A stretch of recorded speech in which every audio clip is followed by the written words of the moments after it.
अस्सलाम वालेकुम viewers, welcome to मीम्से। कैसे हैं आप लोग? उम्मीद है सब लोग खैरियत से होंगे। आज मैं आप लोगों के साथ हाजिर हूँ अपनी न्यू रेसिपी के साथ, और वो है बॉइल्ड पोटैटोज़ फिल्ड विद चीज़, आलू के चीज़ कबाब या पोटैटो कटलेट्स।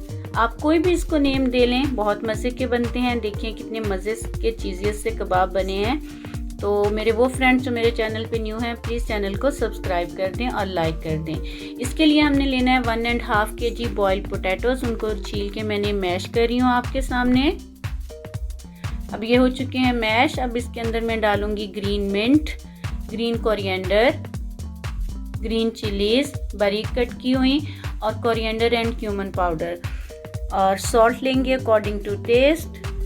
ब्लैक पेपर इसके अंदर डालेंगे 1 टेबलस्पून, या आप जितना आपका टेस्ट है उसके अकॉर्डिंग डाल लें।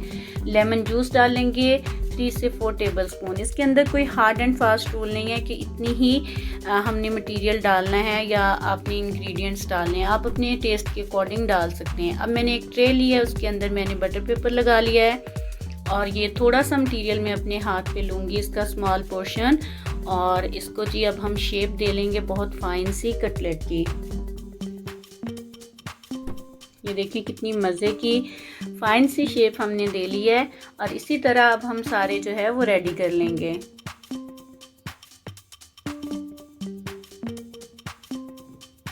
और ये मैंने मोज़रेला चीज़ लिया है, और अब मैंने थोड़ा सा पोर्शन लेना है इसी मटेरियल का। इसको थोड़ी सी शेप देंगे, और उसके अंदर अब हम फिल कर देंगे चीज़, और इसको अब मैं फोल्ड कर रही हूँ आप लोगों के सामने, और इसको अपने हैंड्स की मदद से बहुत अच्छी सी शेप दे लेंगे कटलेट की। जब ये फ्राई होगा और इसके अंदर से चीज़ निकलेगा, वाओ क्या ही मज़े का जायका आता है इसका।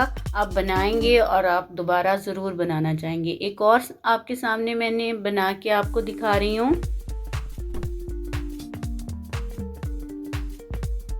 चीज़ को अच्छे से आपने जो है वो इसके अंदर पैक कर देना है, और इसी तरह हम सारे जो है वो चीज़ वाले रेडी कर लेंगे।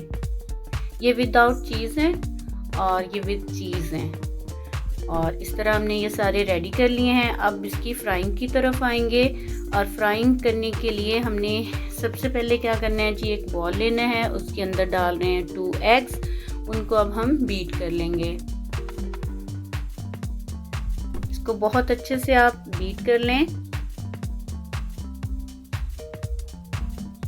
ये हो गया फाइनल। अब ये देखें जी, अब मैंने ये ब्रेड क्रम्स लिए हैं, और ये मैंने एग जो है उस एग वॉश भी रेडी हो गया है, और कटलेट्स भी हमारे रेडी हैं। अब मैंने एक तवा जो है उसको मैंने गरम कर लिया है, उसके ऊपर 2 से 3 टेबलस्पून मैंने ऑयल डाला है, और ज़्यादा नहीं डालना क्योंकि हमने इसको करना है शैलो फ्राई। अब मैंने पहले क्रम्स के अंदर इसको किया, अब जी एग वॉश के अंदर इसको कर रही हूँ, और अब ये फ्राई कर लेंगे।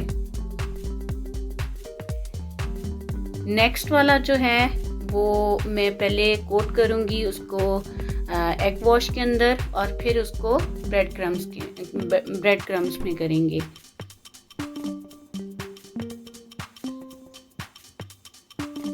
अगर बाद में ब्रेड क्रम्स लगाएं तो इससे और ज़्यादा क्रिस्पी बनते हैं, इसलिए मैंने दोनों तरह से आपको बना के दिखा दिए हैं। जिस तरह आपको अच्छे लगें आप उस तरह बना लें।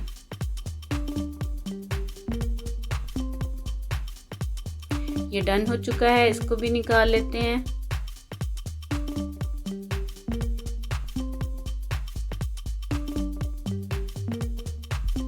चीज़ वाले मेरे सारे रेडी हो चुके हैं। अब विदाउट चीज़ जो है उनको फ्राई कर रही हूँ।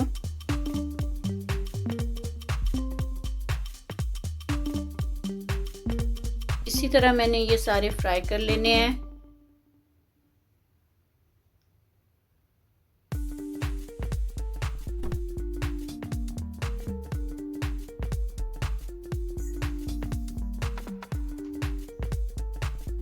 ये देखें सारे बहुत मज़े के फ्राई हो रहे हैं, बहुत गोल्डन सा कलर आ गया है इनके ऊपर। थोड़ा सा और इनको करेंगे, और इसको आपने मीडियम फ्लेम के ऊपर इनको आपने फ्राई करना है, बहुत हाई फ्लेम नहीं रखना। अगर हाई फ्लेम करेंगे तो इससे ऑयल भी जल जाता है, तवा भी ब्लैक सा हो जाता है, और हमारे कटलेट्स के ऊपर ब्लैक सा कुछ मटेरियल भी लग जाएगा तो अच्छे नहीं लगते। ये हो चुके हैं डन और अब मैंने इसको सर्व कर लिया है। ये देखें कितना मज़े का चीज़ बीच में से निकल रहा है। आप इसको केचप के साथ, ग्रीन चटनी के साथ, रायते के साथ, किसी भी चीज़ के साथ पेश करें, राइस के साथ पेश करें, डिनर में, लंच में बहुत मज़े के बनते हैं। बनाएं, खाएं और इन्जॉय करें। अगर आपको मेरी रेसिपी पसंद आई हो तो प्लीज़ लाइक कीजिए, शेयर कीजिए और सब्सक्राइब कीजिए मेरे चैनल को। और अपनी दुआओं में मुझे याद रखिएगा। अपना बहुत सारा ख्याल रखिएगा। अल्लाह हाफिज़।